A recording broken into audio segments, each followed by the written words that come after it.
Hi and welcome to my YouTube automotive channel. Today I have a 2016 Dodge Charger, and in this video I will show you which fuses you can try checking in case your power sunroof is not working. This video will apply to Dodge Chargers made from 2011 all the way up to 2021.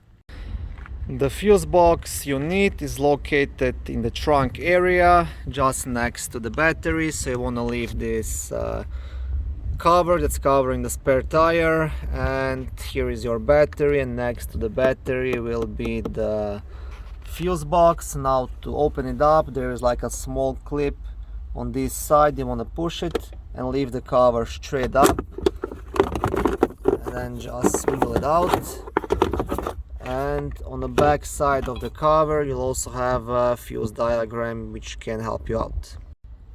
Now the first fuse to check in case your power sunroof is not working, it's fuse number 5, which is a 30 amp fuse, and it's located right here.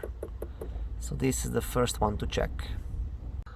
Okay, and the second fuse to check will be fuse number 67, which is a 10 amp fuse located down here.